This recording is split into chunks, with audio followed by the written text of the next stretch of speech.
مش عارف ليه مش حاسس ان انا حاسس، بس حاسس ان انا حاسس. هحس دلوقتي. يلا بينا يلا.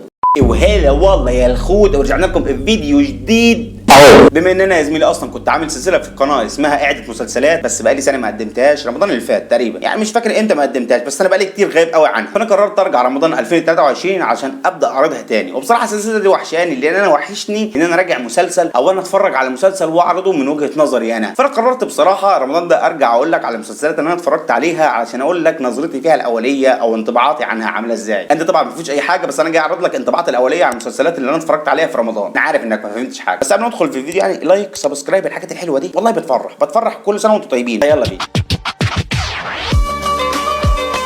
مبدئيا كده يا زميلي عندنا مسلسل جعفر العمدة بتاع محمد رمضان، وده نفس الطيب بتاع مسلسل البرنس في موضوع العيله، انه اصغرهم سنا واكبرهم مقاما. بس اللي ذاته غطى بقى في المسلسل ده انه اغنى واشهر ما انجبت الكره الارضيه والمجرات المجوره. هو برضو كان حصل في مسلسلات زمان، ومسلسل زي البرنس وفي مسلسل زي الاسطوره. في البرنس اللي هو اطيب خلق الله حرفيا، الملاك اللي ماشي على الارض. مسلسل الاسطوره يعني اخطر ما انجبت الكره الارضيه، بس المره دي هو اغنى واشهر. بس بصراحه اللي عجبني في المسلسل ده انه قدر من الحلقه الاولى انه يقدم لك قصه المسلسل قبل ما يقدم لك الشخصيات. والمفروض يعني اللي انا بشوفه في مسلسلات كتير، المفروض اللي انا بشوفه ان بيتقدم لك الشخصيات بادوارهم، بعد كده بيبدا يعرض لك القصه. فالمفروض ان مسلسل جعفر العمدة عرض لك القصه قبل ما يعرض لك الشخصيات وادوارها اصلا. هو هنا قدم لك القصه مبدئيا لما قال لك ان ابنه الاولاني اتسرق من الحضانه، وابنه الثاني في جماعه كده طلعوا على مراته وقتلوا ابنها اللي في بطنها. لا كمان يسكتش عند كده، لا ده كمان خدك بالاحداث عشان يوريك ان الابن اللي اتسرق من الحضانه اصلا هو احمد داش. يعني انا متاكد 100% بعد ما اتفرجت على 5 حلقات لمسلسل جعفر العمدة ان احمد داش ده هو ابن محمد رمضان. هو في الاخر هيطلع ابن محمد رمضان، لان في الحلقه الاولى اصلا عرض لك ابنه. خدك في احداث كتيره بس كانت حلوه. المسلسل ده اصلا اول حلقه كانت ساعه وربع تقريبا او ساعه و10 دقائق من غير تترات. فانت متخيل كميه الاحداث اللي هتحصل عشان تقدر تشدك اصلا لباقي المسلسل. محمد سامي ما يسكتش، لا يوريك كمان الزوجه الرابعه، لانه في المسلسل المفروض اول ما يبدا المسلسل كده انت شايف انه كان متجوز واحده، بعد كده هيوريك انه كان متجوز ثانيه بس سقطت، بعد كده يقول لك الثالثه جت اهي بالاعمال بتاعتها. بعد كده اصلا محمد سامي ما يسكتش يروح داخل لك بالزوجه الرابعه اللي المفروض اصلا جايه بالقصه بتاعتها اللي هتاخدك معاها في احداثها كده حلوه. يعني هتسحلك في قصتها كده 3 4 5 6 حلقات كده. ده لو ما كانش وراها لغز المفروض هتمشي وراها المسلسل كله اصلا. بصراحه من بعد 5 حلقات اتفرجت عليها في المسلسل ده مش حاسس ان محمد رمضان بيعيد نفسه قوي. ممكن تلاقيه بيعيد نفسه في المشيه بتاعته، في طريقه الكلام. ممكن هتلاقي اللي هو رفاعي الدسوقي، المشيه بتاعت رفاعي الدسوقي حرفيا على كام حركه كده من اللي احنا متعودين اصلا عليها من محمد رمضان، انه بيعيط من عن واحده وهكذا.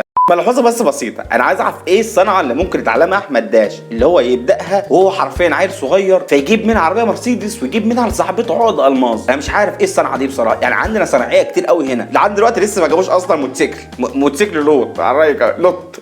انت لو مستني اقول حاجه تانية عن محمد رمضان، لا فانا مستمتع فعلا بالمسلسل، وحاسس المسلسل ده هيكون مختلف عن باقي المسلسلات اللي حصلت. في تشابه في تجسيد الشخصيه، حاسس ان محمد رمضان بيتزاول شويه بس حلو. يعني حلو انه بيطلع منه كده، حلو انه مش بيكرر نفسه، وحلو انه مش بينتقم لحد مات علشان يروح ينتقم له. بس بصراحه بعيد عن كده انا عاجبني المسلسل وهكمل برضه فرجه عليه. تمام استمر.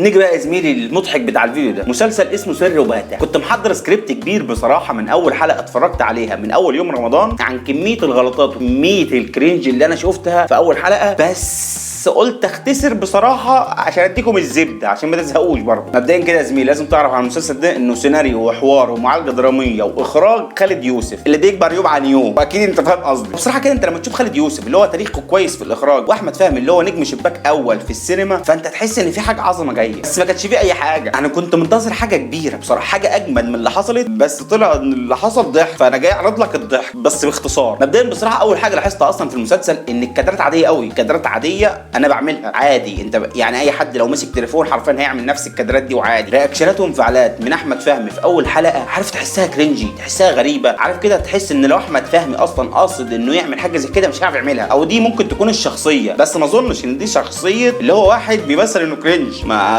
مش جاي معاها سكه. حتى القصه بتاعت المسلسل انا لما شفتهم بيتكلموا عن مام صاحب معجزات كده والعياذ بالله، انا جاي في دماغي حاجه واحده، خدوا فكره من المسلسل بتاع جزيره غمام وهو بيعمل معجزات وانت شايفه درويش على الله حكايته يعني. فبصراحه غيب ظن اللي انا شفته من ممثل زي احمد فهمي انا بحبه جدا، ومن مخرج كبير زي خالد يوسف. وبصراحه مش حاسس ان انا لما اكون زهقان هفتح مسلسل سر وبدع تاني. يعني انا حرفيا انا بسجل الفيديو بعد 5 حلقه نزلت منه، بس مش حاسس ان انا ممكن اتفرج على بعد الحلقه الاولى. انا اتفرجت على الحلقه الاولى اصلا بالعافيه. نيجي بقى المسلسل يا زميلي، مسلسل الكتيبه 101 اللي هو تقدر تقول الاختيار 3 مثلا. بصوا بدون هبد كتير، المسلسل ده محدش يقدر يتكلم عليه غير الشخص اللي عارف القصص بتاعت الناس اللي بتتعرض فيه، بمعنى يعني محدش راح خط تجارب حربيه علشان يجي يقول لك دي حقيقه او دي كده.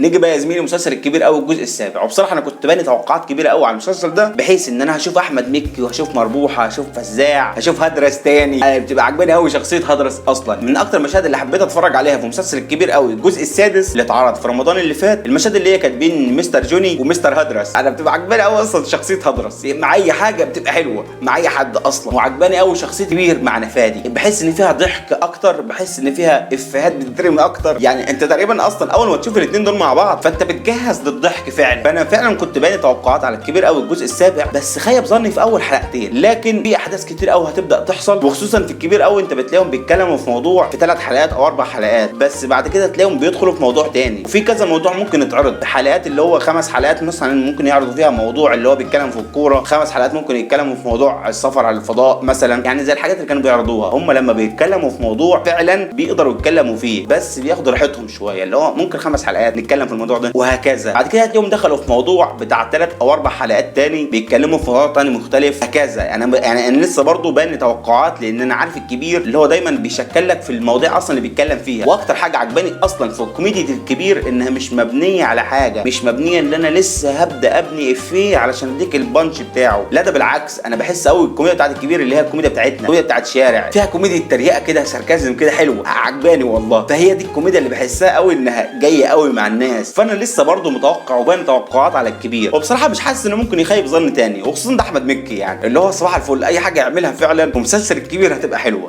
وبالنسبه للهجوم على الممثله اللي المفروض بتجسد شخصيه مربوحه، فانا مش حاسس الموضوع ده ظريف، لان انا شايف فيديوهات واخده كوبي بيست، فانا بصراحه مش فاهم ايه الهجوم اللي بيحصل على الممثله دي، لان مربوحه اللي انت بتهاجمها في مسلسل الكبير قوي الجزء السابع هي مربوحه اللي انت كنت بتتفرج عليها وكانت عاجباك وكانت مسخسخك ضحك في الكبير قوي الجزء السادس، ومش فاهم ايه لازمته، انت ليه اصلا تعمل حاجه زي كده؟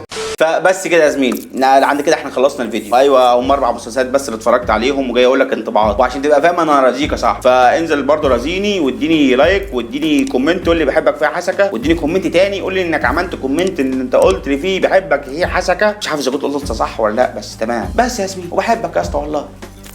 سلام.